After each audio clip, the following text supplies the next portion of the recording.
Assalamualaikum warahmatullahi wabarakatuh. Kembali lagi bersama saya Rindang Maris Azhar di Matic, yaitu Mathematics and Music. Pada pertemuan kali ini saya akan membawakan materi pembelajaran dengan judul Teorema Pythagoras. Materi ini ditujukan untuk kelas 8 semester kedua. Ini adalah bab pertama di semester kedua.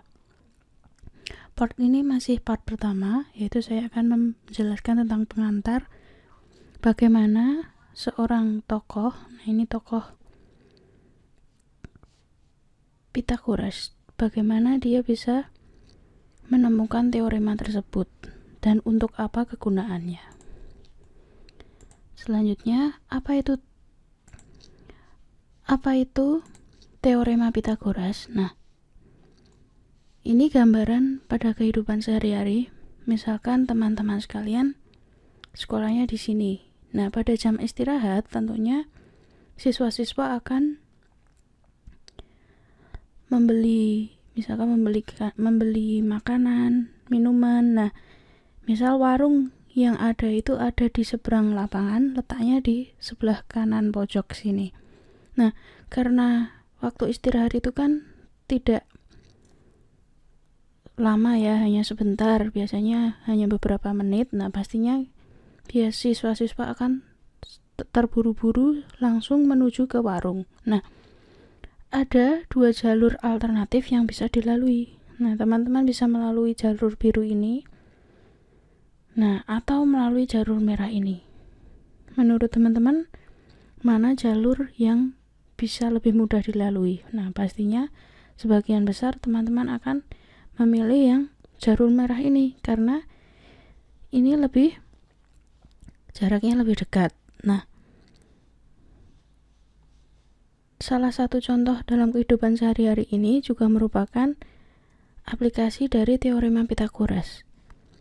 Dengan catatan lapangannya ini berupa persegi misalkan ya. Jadinya kalau kita arsir satu bagian ini akan membentuk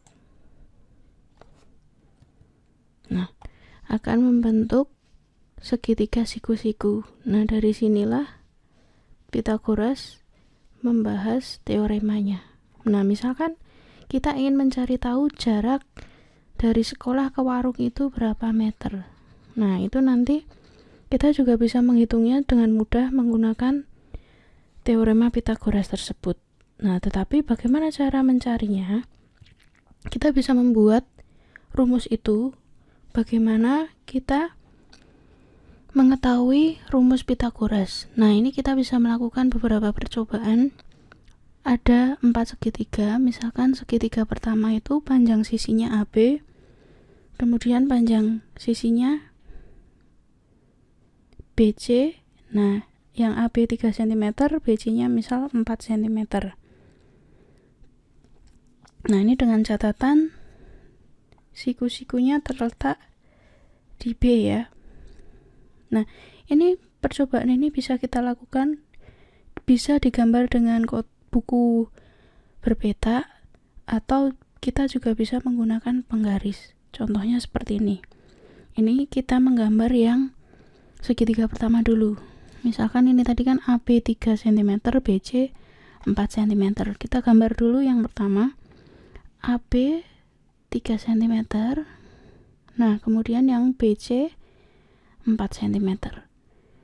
Dari titik A dan titik C kita hubungkan membentuk garis. Nah, kemudian penggaris kita ukur seberapa panjang garis yang kita dapatkan ini atau garis AC. Nah, didapatkan panjangnya 5 cm, sehingga kita dapat pada segitiga pertama ini panjangnya 5 cm. Hal ini juga analog untuk segitiga 2, 3, dan 4. Untuk mempersingkat waktu, teman-teman bisa coba mengukur secara mandiri. Nah, misalkan ini tadi kan 5 cm ya. Nah, sekarang Saya akan menghitung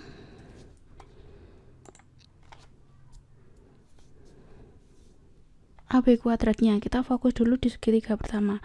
Berarti untuk AB kuadrat ini maksudnya adalah, ingat ya, AB kuadrat artinya AB kali AB, sehingga ini sama dengan 3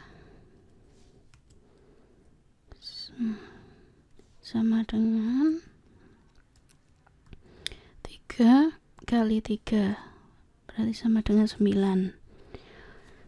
Selanjutnya untuk BC kuadrat berarti sama dengan BC kali BC, atau 4 kali 4 sama dengan 16. Demikian juga untuk yang AC kuadrat,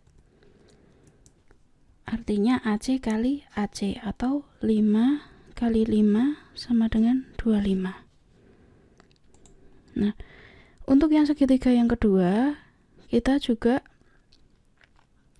lakukan percobaan seperti yang sebelumnya ini agar bisa didapatkan nilai AC. Nah, jika kalian nanti mencobanya, nanti teman-teman akan mendapat panjang AC sebesar 13 cm. Untuk yang segitiga ke 3, untuk AB 8 cm, BC 15 cm, nanti akan mendapatkan panjang 17 cm. Panjang AC 17 cm. Untuk yang segitiga keempat, yaitu AB 9 cm, BC 12 cm, sehingga AC nanti panjangnya adalah 15 cm. Nah, ini kita isi, kita lengkapi seperti pada segitiga yang pertama ya. Berarti yang 5 cm ini kan sama, ini 5 kali 5 sama dengan 25. Yang ini berarti 12 kali 12 sama dengan 144. Yang ini berarti 13 kali 13 sama dengan 169. Nah, ini bisa juga misalkan teman-teman mau langsung menulis 8-nya adalah 8 kuadrat ya. 8 kuadrat berarti sama dengan 64. Ini sama saja artinya, 15 berarti bisa ditulis 15 kuadrat berarti 225. Kemudian untuk 17 kuadrat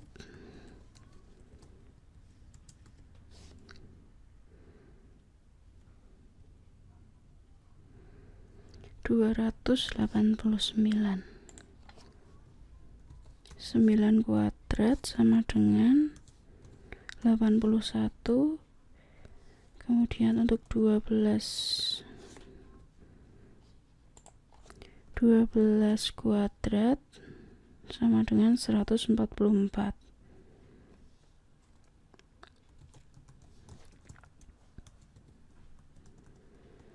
Untuk yang 15 kuadrat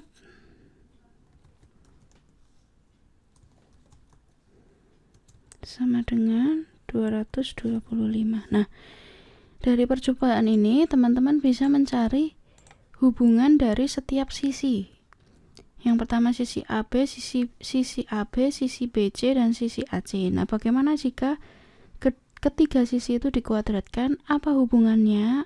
Misalkan di segitiga pertama. Nah, kita lihat hubungannya apa. Di segitiga kedua kita lihat hubungannya apa. Segitiga ketiga juga kita lihat hubungannya apa. Demikian juga untuk segitiga keempat. Nah, bila teman-teman perhatikan, ini ada hubungannya. Nah, misalkan yang AB kuadrat ini 9, BC kuadrat 16, sedangkan AC kuadrat 25. Artinya 9 ditambah 16 sama dengan 25. Nah, coba untuk yang segitiga kedua, apakah berlaku demikian? 25 ditambah 144 hasilnya 169. Untuk segitiga yang ketiga, 64 ditambah 225 hasilnya 289. Nah, pasti 81 ditambah 144 hasilnya 225. Nah, jadi teman-teman sebenarnya bisa membuat kesimpulan bahwa AB kuadrat ditambah dengan BC kuadrat sama dengan AC kuadrat. Nah, bisa teman-teman tuliskan. Misalkan kita tuliskan di sini ya.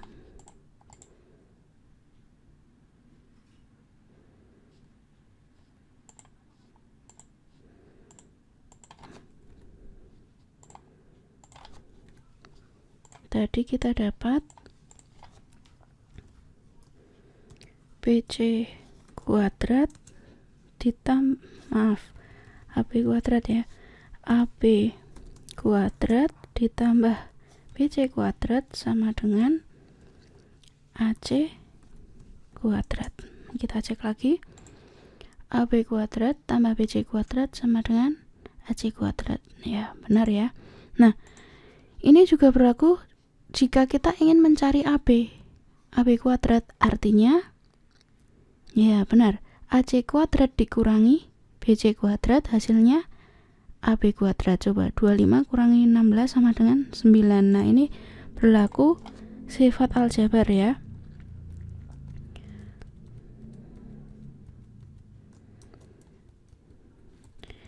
Nah, jika kita ingin mencari AB, berarti kan BC kuadratnya kita pindah ruas. Artinya menjadi yang tadinya positif menjadi negatif. Nah, gampang. Bagaimana jika kita ingin mencari BC kuadrat? Tentunya sama, tinggal kita pindah ruas dari yang persamaan yang pertama ya. Misalkan kita ingin mencari BC kuadratnya, berarti tinggal AB kuadratnya. Misalnya kita mau mencari BC kuadrat, berarti tinggal AB kuadratnya yang kita pindah ruas. Artinya menjadi negatif AB kuadrat. Nah, ini yang dinamakan dengan teorema Pythagoras. Tapi apakah ini bunyi teoremanya? Nah, bunyi teoremanya ini sebenarnya kalau teman-teman bisa perhatikan, AB dan BC ini disebut dengan sisi penyiku.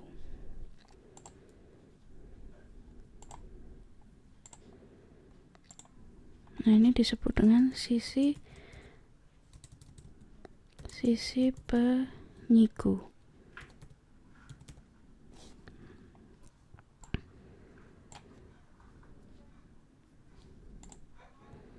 Biar kita tidak bingung, kita pakai gambar yang ini. Nah, ini sisi penyiku.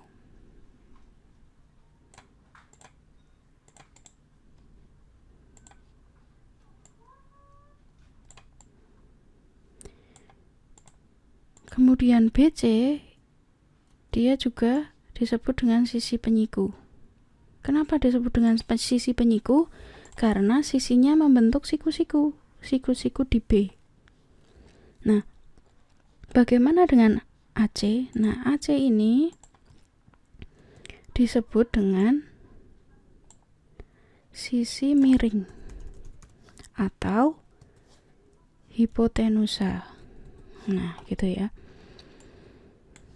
Sehingga teorema Pythagoras ini bisa kita simpulkan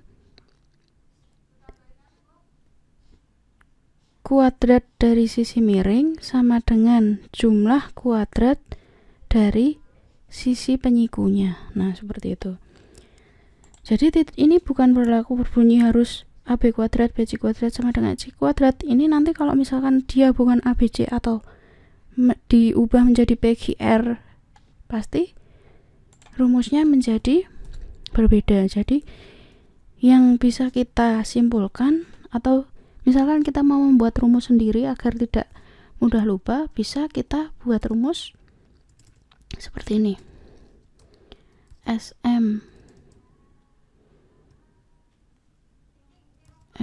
kuadrat sama dengan SP 1 kuadrat ditambah SP2 kuadrat. Nah, artinya apa teman-teman? SM ini singkatan dari sisi miring. Sisi miring kuadrat sama dengan sisi penyiku 1 kuadrat ditambah sisi penyiku 2 kuadrat. Jadi penyikunya ini bisa AB dulu, bisa BC dulu, dibolak-balik boleh. Mau yang AB yang penyiku 1 atau BC yang penyiku 1 boleh, bebas. Yang penting jangan terbalik antara penyiku dan sisi miring. Sisi miring itu apa sih? Sisi yang berhadapan dengan penyikunya gitu, atau yang terlihat miring. Jangan karena gambarnya ini seperti miring seperti ini ya, langsung miring. Nah, jadi segitiga itu nanti juga bisa dibolak-balik. Nah, misal ini saya putar. Nah, sisi miringnya tidak harus terlihat miring ya, ini bisa di sebelah sini. Jangan, biasanya ada yang kalau ini kan ada tanda si penyikunya jadi kelihatan. Kalau yang tidak ada biasanya bisa membingungkan seperti itu. Nah, sekian dulu part pertama dari saya. Part yang selanjutnya nanti saya akan membahas tentang penerapan rumus Pythagoras terhadap segitiga, siku-siku yang biasanya kita selesaikan dalam matematika. Terima kasih sudah menonton video ini. Wassalamualaikum warahmatullahi wabarakatuh.